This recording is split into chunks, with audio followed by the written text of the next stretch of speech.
Good morning, Uncle Bob, flarping master, and I'm gonna post this in the Facebook group because I have some guys that really haven't seen flarping at all.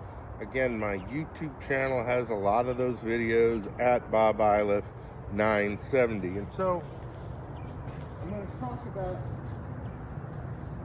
talk about rods and reels and rigs. So this was an initial rig that I made, and these beads, right? These beads, especially as they get longer, they're plastic beads, so they're not really dense. And so when you cast, right, it doesn't make much of a sound. And when you drag it slowly, it doesn't dig into the silt. So I'm all for beads. My wife just bought me some silver ones I'll show you in a second. They were $600 for $2. Okay. Let's look at the rod first. So I got this off a guy on Craigslist. And this is the original Axiom by Temple Fork Outfitters, TFO. And it's got Lefty Cray on it. And for, I'm going to say 10 years, the last 10 years of Lefty Cray's life, he helped design rods, endorse them, you know, all that stuff. And then he died about 5 years ago and they phased him out.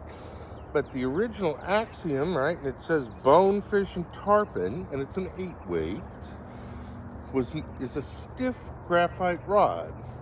And I haven't looked up what Axiom costs now. I would imagine this rod was $300. And I am going to put it out of flarping service because it's really meant for throwing big flies, like in the surf, right? Big poppers in a lake for bass, and big brown trout with a mouse pattern in the dark. Nice rod. I paid $75 for it. I took it into TFO because I broke the tip. They replaced the tip section and this section for free. So I guess I'm making a record to you guys that aren't in Texas. If you want to buy a TFO rod and you break it, ship it to me and I'll take it into them. Honestly, they were great. Probably the best warranty out there, and you're not really paying much more for it, and these rods are good quality, etc. Okay, so I'm retiring this. However, the reel, right, has a sealed drag, and so it is good for flarping. It is necessary for flarping. Whereas if I was fishing streamers with this, most fly fishermen, they don't use the drag on the reel. They control the line with their hand, right? And the reel's only there to take up that slack. So retired, not completely.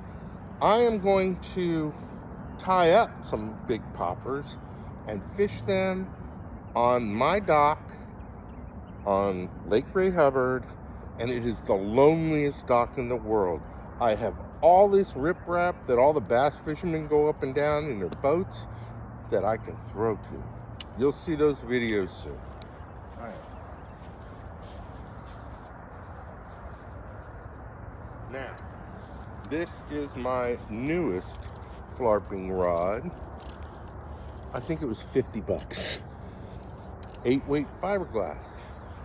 And fiberglass is better for flarping, and I'll show you the cast in a minute, because it's soft, and when you backhand your cast out there, that tip will bend more and release more energy at the end than a really stiff rod that's only working in the tip, the stiff tip. Okay, I'll just show you the rig real quick, and you know, this is updated. This is all updated.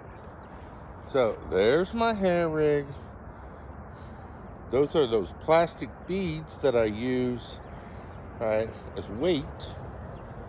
And that because they're plastic and they don't have a high density, they don't make a noise when they hit the water. And when you drag them, they don't stir things up.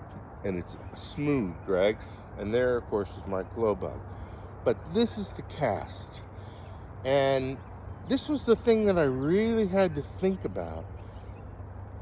You know, if I'm just putting like cord on here, how am I going to keep it on when that back cast and that forward cast probably whips that thing around at, 200 miles an hour?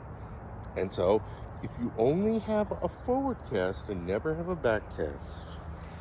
So, here's my chair. And I really like the chair for this. Obviously, if I'm getting up to cast, I'm not sitting in the chair, so I'm double dutying.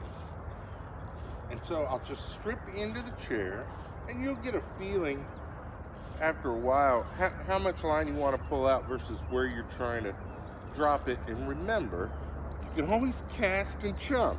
All right, so I got this much out, and I'm going to throw right over the phone. And so I'll just turn my back like this, right, and it's just there. That's it. And the line will go out. Don't reel it in, because you're going to sit down, you're going to put your rod on your forked sticks, right? And then you're going to fish. Let's do that one more time. I think I need a little more weight on this. I do that with just some small split shot. Yeah, I'm gonna have to weight this one a little more. But it's a clean cast. You don't have to worry about people walking behind you. You don't have to worry about trees behind you. I'm almost surprised that the Euro people don't do it this way. We'll see. Anyway, that's it. If you got this all worked out, and almost any body of water, no matter how muddy, has carp in it, go find that, go get it. Now, this is almost a quiz question. So Christopher's in the group, and I imagine he's probably the best fly caster in the group. And if I asked him between these two rods, right, which he would cast better, he would say, well, definitely the stiff graphite, right? I'm going to throw that farther. I'm going to have a tighter loop. But, and this is always the trade-off, the fiberglass rod, right, you're going to be more accurate close in, and you're going to be able to land things, right, with a little more quietness, right? This is the finesse rod. It really is. Fiberglass is the finesse rod. And Christopher, like me, probably grew up on fiberglass. It's like riding a bike, right? You go from a graphite rod to a fiberglass rod, right?